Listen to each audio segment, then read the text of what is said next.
చాలామంది యేసుని నమ్ముకుంటాం ఏ లాభం ఉంది, యేసు కొరకు జీవితంలో ఏ లాభం ఉంది, నీ లోకంలో అన్ని విడిచిపెడతంలో ఏ నామం ఉంది, ఏ లాభం ఉంది, నా తల్లిదండ్రులు, నా సహోదరులు, నా బంధుమిత్రులు, అవసరమైతే నా భర్త, అవసరమైతే నా భార్య నన్ను యేసుని నమ్ముకునే దానికి దూషిస్తున్నారు, ఏ లాభం ఉంది? లాభం ఉంది. Wait there is an appointed time, hold on. కానీ రక్షణ పొందిన నేను ఒక్కనే వెళ్ళిపోతానని ఆశపడద్దు. దేవుడు నువ్వు ఒక్కడే పరలోకం రాజ్యాలను రావాలని ఆశపడతలే.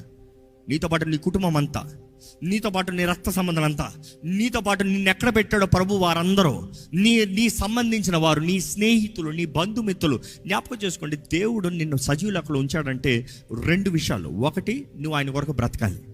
2, నువ్వు ఆయన సాక్షిగా ఉండాలి. నువ్వు ఆయన కొరకు బ్రతకాలనేది నీవు ఆయనతో ప్రేమతో, దేవునితో సంబంధం కలిగిన వ్యక్తిగా, దేవుణ్ణి ప్రేమించే వ్యక్తిగా, నువ్వు దేవుడు కలిసి బ్రతికే బ్రతుకు. This world is a rehearsal. నేను ఎప్పుడు అదే అంటాను, this world is a rehearsal for